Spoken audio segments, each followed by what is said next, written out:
I'm tired of praying. And I'm tired of waiting. Like, rent's late, cars broke down. Life is just a mess, man. I've been praying for a husband and I'm still single. I'm angry at God. Why am I still single? where are you? What's up, God? Hi everyone and welcome to Road to Forever. I'm Terry. And I'm Kyle. And in today's video, we're going to talk about being mad at God and why your anger is misplaced. So, is it okay to be mad at God? And what should you do when you're mad at God? We're going to answer these questions in today's video, so make sure you stick around to find out the answers. So before we dive into answering these questions, I think we have to address the elephant in the room, and that is the biggest reason why we get mad at God, and that's because of unmet expectations. I know I've been there. I feel like I've been praying to God. I'm asking Him for wisdom and asking Him for guidance. And the more I'm praying and praying, I'm not getting anything, or so it seems.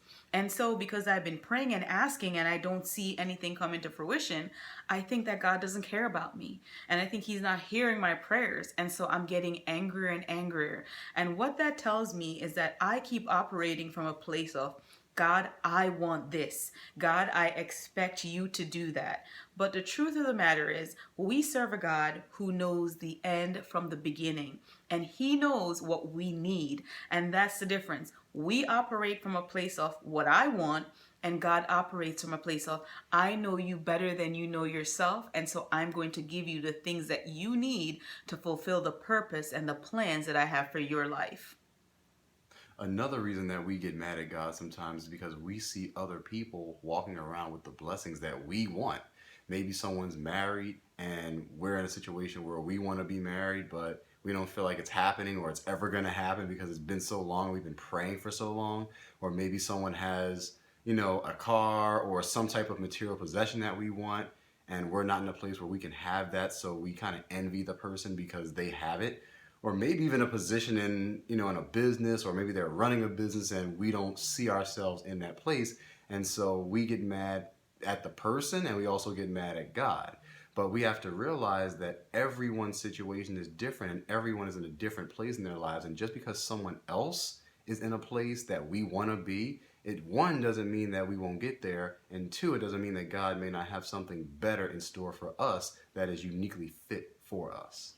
Yeah, and sometimes I know, as Christians, we think, well, we're doing everything right, we're living right, we're going to church, we're volunteering, we're out in the community, we're being the hands and feet of Jesus. And here's this person who's not going to church, they're hypocritical, they're not doing anything right, but God, how come they're getting blessed and I'm not getting blessed? And so we, in our perception, think that we know and understand God's plan for that person's life or that person's actual relationship with God, when maybe we're just doing all these things because we're being legalistic, but we don't even have a relationship with God. So that's something to keep in mind as well. Absolutely.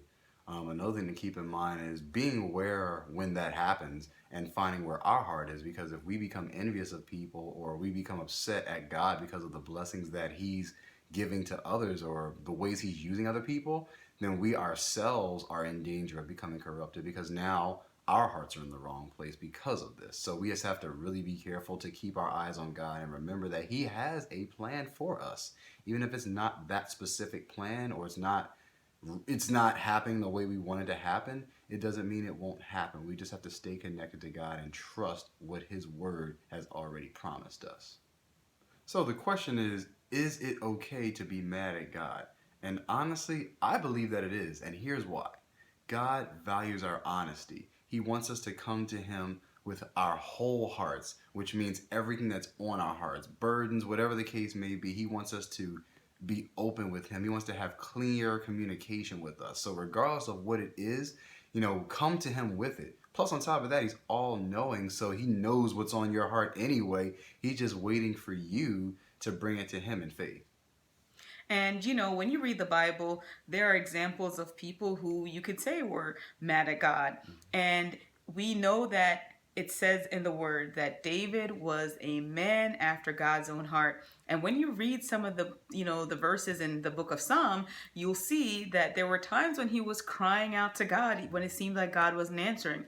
One psalm that I like in particular is Psalm 13, verses 1 through 6. And I'm not going to read the whole thing, but I'm just going to read maybe the first couple verses, and I'm reading from the New Living Translation of the Bible. And it says, "O Lord, how long will you forget me? Forever? How long will you look the other way? How long must I struggle with anguish in my soul, with sorrow in my heart every day? How long will my enemy have the upper hand? Turn and answer me, O Lord my God. Restore the sparkle to my eyes, or I will die." Very dramatic, but he was being honest with God about exactly how he was feeling and what was in his heart. So, is it okay to be angry with God? We're saying yes, it is. That's our opinion, right? Somebody might say something different. So, what should you do when you know that you're angry at God? Well, I feel like the first thing you should do is recognize that your anger is misplaced. Why do I say that? Because God loves us no matter what we do, no matter what we say, God loves us. And if we believe that our God loves us, we should also believe that everything that happens and everything that He does is for our good, even if we don't understand it. His word says that His ways are not our ways. So we won't understand everything that God does, and we won't necessarily understand the reason why God does everything that He does. But we have to remember that the God who's doing it is good, and that everything, no matter what it is that He does, is for our good and the good of those who love Him. The next thing to do is to make sure that you go to God in prayer and be honest, as we said earlier, with Him about why you're angry. When you do that, when you go to Him, you start to tell Him what's on your heart, it's going to help to restore intimacy in your relationship with God. And what's that intimacy? It's you having a deeper connection with God. And as your connection with God deepens, you're going to learn to trust Him more. So you're having this process of restoration happening, right? You're going to trust God more, and you're going to see evidence of His faithfulness in your life. So you want to make sure that you're telling God exactly how you're feeling. He's all knowing, He's omniscient, right? So go to Him and tell Him what is on your heart. Another way to do this is to take a moment to reflect on the many ways that God has come through for you in your life in the past. The way we do that is twofold. So I'm going to tell you about something that we do that helps us whenever we're mad at God. Well, me specifically.